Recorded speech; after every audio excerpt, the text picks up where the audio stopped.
December has come to an end once again, and here you are looking out the window while fireworks explode in the sky, celebrating the arrival of another year.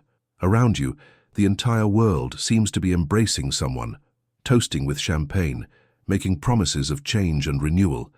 But you feel something different, a strange quietude, an emptiness you cannot name. It's as if all this celebration noise only amplifies an internal silence that has been growing for months, perhaps years. The new year brought no hope. It brought a painful confirmation. You are profoundly alone. And it's not just the physical absence of people by your side. It's something much deeper, more existential. It's the sensation that, even surrounded by crowds, even digitally connected to the entire world, there exists an unbridgeable chasm between you and the rest of humanity. Albert Camus understood this experience with an almost brutal clarity, and today we will explore together why this solitude is not a defect of yours, but perhaps the most human of conditions. The turn of the year has this unique capacity to force us into an existential reckoning that we rarely make during the other 11 months. It's as if the calendar created a mandatory pause in life's rush, a moment when we are confronted with questions we would prefer to avoid. Where am I in life? What have I achieved? Who really cares about me? And these questions, when asked in the solitude of a room while the world celebrates outside, can sound like an echo in an empty cathedral. Camus would call this an encounter with the absurd, that moment when reality presents itself naked and raw, stripped of the illusions and narratives we construct to make existence bearable. The absurd is not just the lack of meaning in the universe, it's also this brutal mismatch between our expectations and the reality that reveals itself. We expected the new year to be different, to bring genuine connections, to make us feel part of something greater. Instead, it only confirms our fundamental condition. We are alone in this vast and indifferent universe. But this solitude you feel is not a personal failure. It's not evidence that you are inadequate or incomplete. It is, in fact, a sharp perception of the human condition. Most people spend their entire lives trying to escape this reality through distractions, superficial relationships, material achievements, comforting beliefs. They fill their schedules, weekends, social media, creating a barrier of noise between themselves and this existential silence. You, on the other hand, are experiencing something that Camus considered an awakening. You are seeing through the masks and pretenses that normally protect us from truth. And the truth, according to Camus, is that we are born alone, live fundamentally alone, and will die alone. This is not pessimism, it's realism. It's the starting point for an authentic life. When we accept our essential solitude, we stop wasting energy trying to fill it with substitutes and begin to build something real from it. Modern culture constantly sells us the idea that solitude is a problem to be solved, a disease to be cured. We're told we need to be more sociable, more connected, more engaged. Social media promises community. Dating apps promise connection. Social events promise belonging. But perhaps the real question is not how to escape solitude, but how to inhabit it with dignity and productivity.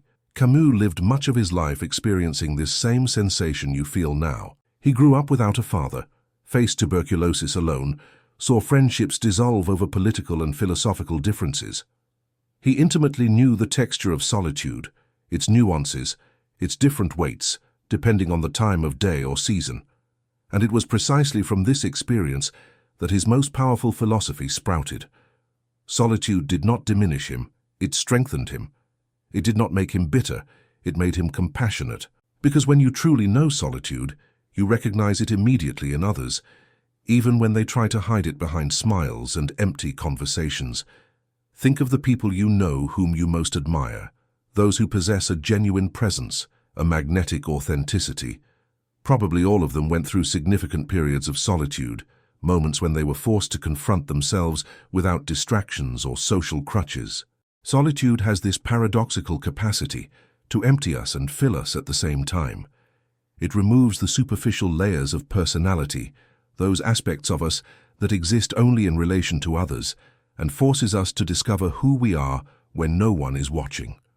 It's a painful process like all authentic forms of growth, but it's also liberating. When you no longer need constant approval from others to feel valid, when you no longer need to fill every moment of silence with external stimuli, you discover a way of being in the world that is genuinely yours. And this discovery, though solitary, is paradoxically what connects us more deeply with other human beings, because authenticity recognizes authenticity, and understood solitude recognizes shared solitude. The new year, with all its pomp and circumstance, with its promises of renewal and collective celebrations, may seem like a cruel denial of your inner experience. While everyone around makes grandiose plans and declares this will be the year of change, you may feel trapped in a repetition, as if nothing really changed from year to year except the number on the calendar. But Camus would teach us to see this repetition not as a curse, but as the natural rhythm of existence. Sisyphus, Camus's absurd hero, is condemned to push a stone uphill for all eternity, only to watch it roll back to the foot of the mountain each day. It seems the perfect definition of torment, of absolute futility.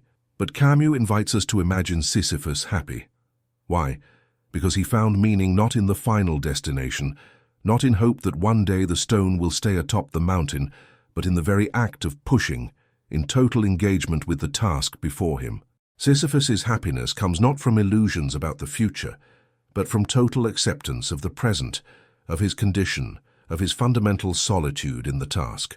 Perhaps your solitude on New Year's is exactly this, a Sisyphean moment of clarity. You are seeing life without romantic filters, without unrealistic expectations, without empty promises that everything will be different just because we turn a page on the calendar.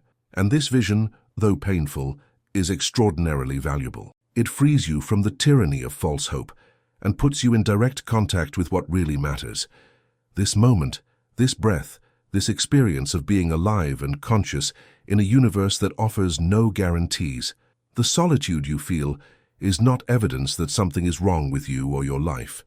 It's evidence that you are awake, present, capable of perceiving nuances of existence that go unnoticed by most people who are too busy fleeing from themselves. During these moments of deep solitude, especially when they coincide with collective celebrations like New Year's, you may be tempted to judge your experience as deficient or pathological. The culture around you will certainly encourage you to think this way. They'll say you need to go out more, socialize more, connect more, but Camus would offer us a radically different perspective. He would say your solitude is a sign of integrity, a courageous refusal to be anesthetized by collective distractions. You are not avoiding life, you are finally experiencing it in its purest form. Because life, when stripped of all its social and cultural decorations, is fundamentally a solitary experience of consciousness, confronting the unknown. And recognizing this is not despair, it's courage. It's the courage to fully inhabit your own existence, instead of trying to escape it through substitutes and simulacra. Pause for a moment and think, how many times have you felt completely understood by another person? Not just heard or accepted, but truly understood in all your complexity, with all your fears, hopes, contradictions, and nuances? Probably few times, if ever. And this is not a failure of yours or of the people around you. It's simply the nature of human experience. Each person carries within themselves an internal universe so vast and singular that it's impossible to be completely mapped or understood by another consciousness. This is our fundamental condition. We are islands of consciousness in an ocean of mystery. And during year transitions, when we are forced to take stock and look to the future, this reality becomes even more evident. You may be surrounded by people, but the experience of evaluating your life, confronting your fears about the future, deciding who you want to be next year, all of this happens in the impenetrable solitude of your own mind. Let me ask a question that may resonate with your current experience. How many New Year's Eves have you been to, where you felt genuinely connected with the people around you, where the celebration didn't seem forced or artificial, where you didn't have to fake a joy you didn't feel? Share in the comments by simply writing, "I also feel this disconnection," because your experience, however isolated it may seem, is shared by millions of people who also feel alone in celebrating crowds. You are not alone in your solitude, paradoxically, and when you have the courage to recognize and name this experience, you are giving voice to something many feel, but few have the courage to admit. Your response here is not just personal relief, it's a gesture of solidarity that can help other people feel less isolated in their own experiences of existential solitude. New Year's solitude has a particular quality, different from the solitude we feel at other times. It's a solitude amplified by contrast, made sharper by the collective celebration happening around us. It's like being in a restaurant full of happy families when you're going through grief, or hearing cheerful music when your heart is broken. The world continues its dance, but you can't find the rhythm. Camus knew this feeling of being out of step well. He wrote about the experience of walking through Algiers during a religious festival, observing the fervent devotion of people around him, while feeling only emptiness where faith should be. It wasn't bitterness or envy he felt, but a strange form of compassion for himself and others, a sharp perception of how each person is fundamentally alone in their experience of the world, even when participating in collective rituals. This perception didn't make him cynical, it made him more human. Because when you truly understand your own solitude, you develop deep empathy for others' solitude, even when it's hidden behind smiles and celebrations. There is a crucial difference between solitude and isolation that Camus understood very well. Isolation is a withdrawal from the world, a refusal of engagement, a form of death in life. Solitude, on the other hand, can be a form of deeper engagement, a way of being present with reality without the comfortable mediations we normally use to protect ourselves from it. When you feel this solitude during New Year's, you are not necessarily isolating yourself from the world. You are experiencing it more directly and immediately. You are feeling the real weight of time, the real fragility of human connections, the real uncertainty of the future. And while this is uncomfortable, it's also extraordinarily valuable. It's a type of emotional and existential education that cannot be obtained through books or lectures, only through lived experience. You are learning something about the nature of existence that most people spend their entire lives trying to avoid. Camus' response to the absurd of existence was not despair or passive resignation, but something he called revolt. Not revolt in the political or destructive sense, but a passionate affirmation of life despite its lack of guaranteed meaning. It's a refusal to submit to nihilism or despair, even while recognizing the reality of our condition. Applied to your current situation, this would mean not trying to escape New Year's solitude through desperate distractions or superficial relationships, but inhabiting it fully, exploring it, learning from it. It means saying yes to life even when it doesn't meet your expectations, even when the new year doesn't bring the magical renewal it promised. It means finding a way to celebrate your own existence, your unique and unrepeatable consciousness, even in the absence of witnesses or participants. Because ultimately life is not a spectacle that needs an audience to have value. It's an experience that has intrinsic value simply by being lived consciously. Think of the works of art that most touch you, the music that most moves you, the books that changed your perspective. How many of them were created by artists who intimately knew solitude? How many were born precisely from this ability to be alone with oneself, to dive deep into inner experience without needing constant validation or company from others? Solitude, when well lived, is not sterile. It is fertile, generative, creative. It's the space where the most original ideas are born, where the deepest understandings develop, where the most authentic personalities are forged. Your solitary new year may seem like a failure or a lack, but perhaps it's actually a rare opportunity to meet yourself, free from the social pressures and expectations that normally shape our experience.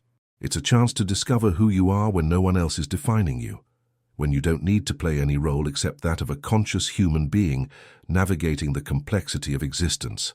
Modern society has a deeply problematic relationship with solitude. It's seen as something pathological, as a problem to be solved as quickly as possible. But Camus would teach us that some of life's most valuable experiences can only happen in solitude. Some types of growth are only possible when we are stripped of the security and distractions of social relationships. Solitude forces you to confront fundamental questions we normally avoid. Who am I really? What do I truly value? How do I want to live the days I have left? These are not questions that can be answered in company. They are questions that require the silence and brutal honesty that only solitude can provide. And the answers you find in this solitude are infinitely more valuable than any well-intentioned advice others might offer you, because they are your answers, born from your unique and unrepeatable experience of life. During these moments of deep solitude on New Year's, you may notice that your relationship with time changes. Minutes seem longer, hours denser. There's no usual rush of social commitments or digital distractions to speed up the passage of time. You are forced to inhabit each moment more completely, to really feel the weight of the present. This can be uncomfortable at first, because we are accustomed to using speed as anesthesia against existential anxiety. But Camus would see this slowness as a gift, an opportunity to experience life in high resolution, to perceive nuances and subtleties that normally go unnoticed in daily rush. The time of solitude is a qualitatively different time, richer, more meaningful. It's the time of contemplation, of deep reflection, of genuine encounter with the reality of our condition. And while it may seem like wasted time compared to the frantic productivity our culture values, it's actually the most valuable time of all, because it's the time when we become truly present to our own life. If you have been following these reflections and recognizing yourself in them, if you have felt that finally someone is talking about your experience without trying to correct or deny it, then perhaps this is the moment to join a community of people who share this journey of self-knowledge and existential acceptance. This channel exists to explore these deep questions of the human condition, to offer philosophical perspectives that honor the complexity of our experience instead of trying to simplify it. If you value honest conversations about solitude, meaning, authenticity, and the courage to live without guarantees, consider subscribing, not as another form of distraction or entertainment, but as a space to continue these important reflections, to feel less alone in your journey of questioning and discovery. Your presence here makes a difference, contributes to a collective dialogue about issues that are rarely addressed with the seriousness and depth they deserve. New Year's solitude can also be seen as a form of resistance against the superficiality of contemporary culture. While everyone is making grandiose promises of change, they probably won't keep. Posting festive photos that don't reflect their real feelings, participating in celebrations that feel more like social obligations than genuine joy, you are choosing the brutal honesty of authentic experience.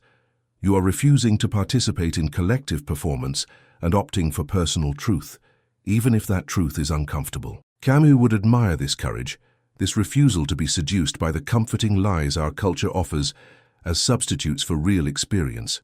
Because ultimately, a life lived in truth, even if solitary and sometimes painful, is infinitely more valuable than a life lived in illusion, even if that illusion is socially approved and shared.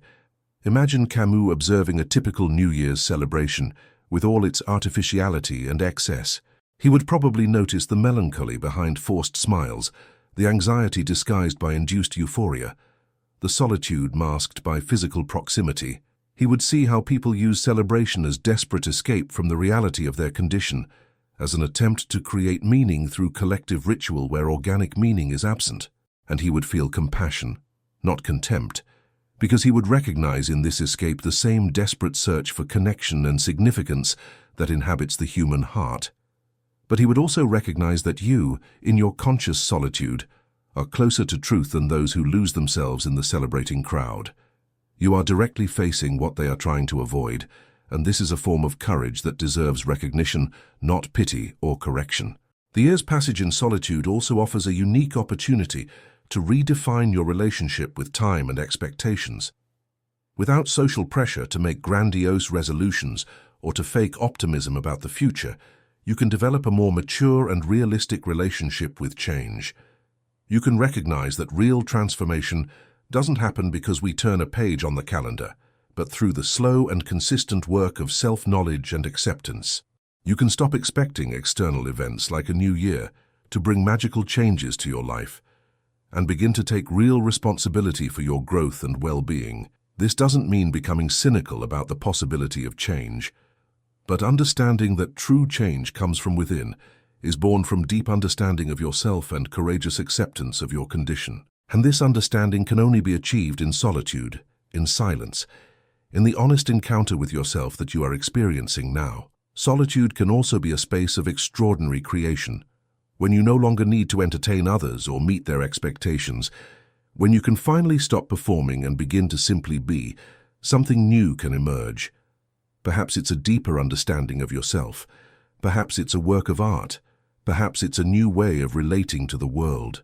Camus found in his solitude the space to develop a philosophy that still resonates with millions of people around the world today. He transformed his experience of isolation and displacement into a universal reflection on the human condition. His solitude was not an obstacle to creation, it was its source. And perhaps your current solitude, however difficult it may be, also contains seeds of something new and valuable, something that can only be born from this honest encounter with yourself, free from habitual distractions and mediations.